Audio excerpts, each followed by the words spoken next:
a little glimpse of what's happening in the industry. And then on the off-campus side, we have internship programs and we have workshops, etc.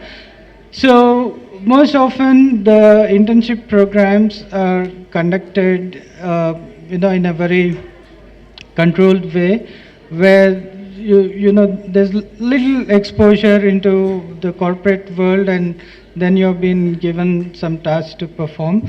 So if you look at the motivation behind some of these programs, so most often the focus on-campus programs is into evangelizing products, which is a good thing that you need to know the latest trends of what's happening in different verticals.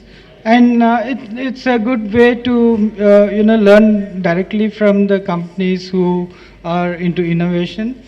And then in the off-campus, which is mostly focused on internships, there's focus on gigs. So gigs is something you want to quickly get done by the students, so that the time of their stay in the company is maximized.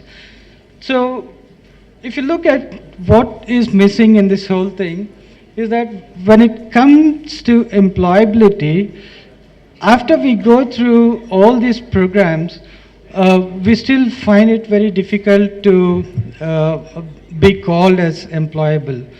So the three primary reasons that we have found is that the student community lacks workspace skills, and then we also see that the domain expertise is something that is completely alienated from the student community.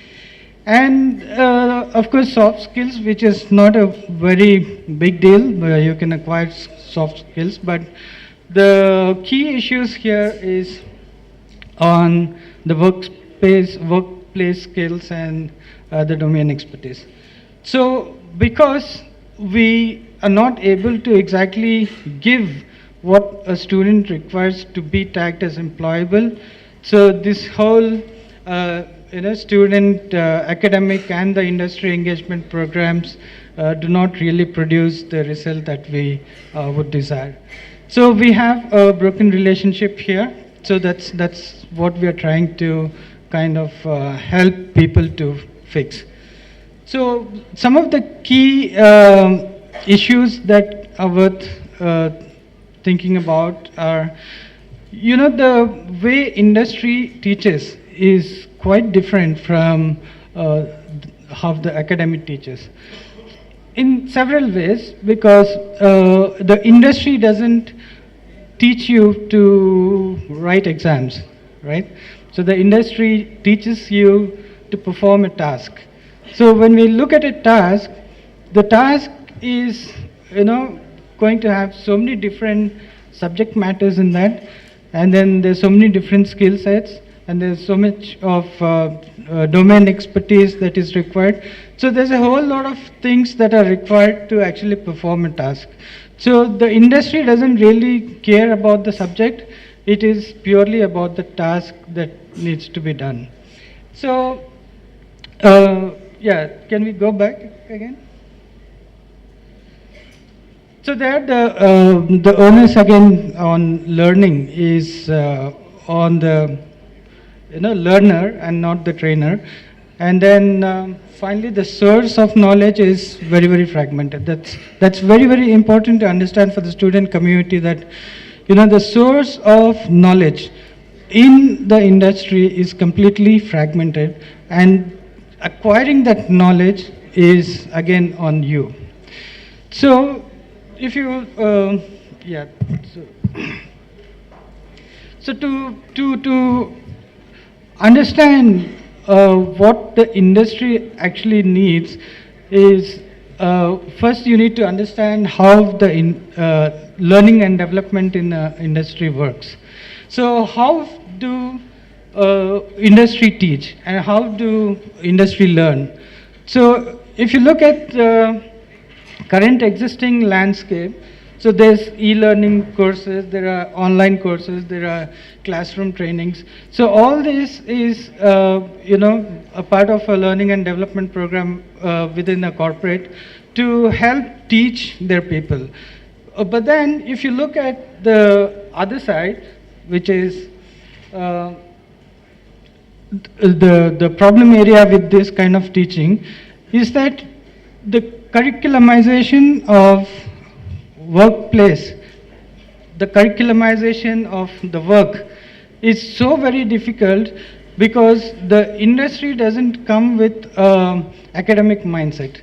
So it's so dynamic and so fast changing in the workplace that creating a curriculum itself is the biggest pain. So therefore, what we do is, yeah.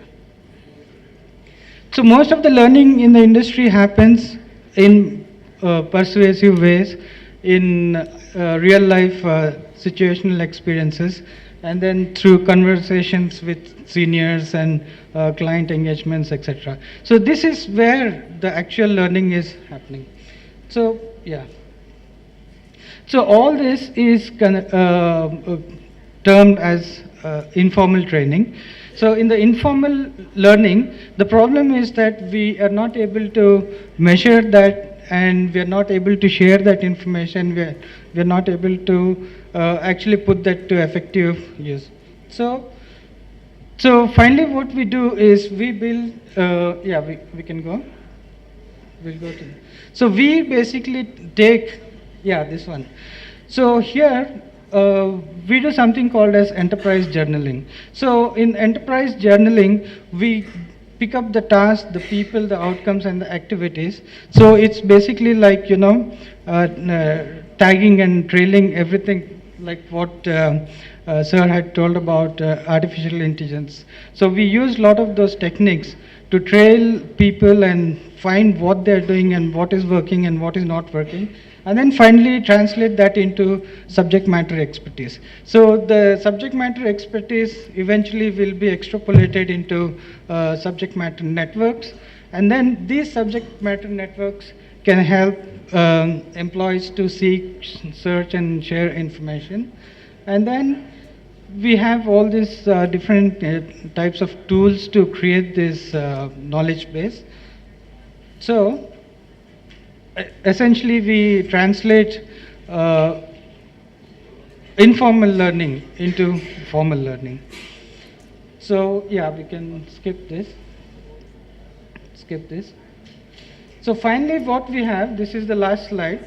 So we bring the curriculum from the industry, and then we connect that curriculum into the campus.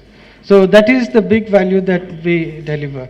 So effectively what happens here is you not only learn workplace skills, but you also get exposure to the domain knowledge, to the actual skill that is being used to perform a specific task. So this is the broad idea of what we are doing. So we can connect offline and exchange more ideas, and I can answer your questions. Yeah, thank you so much.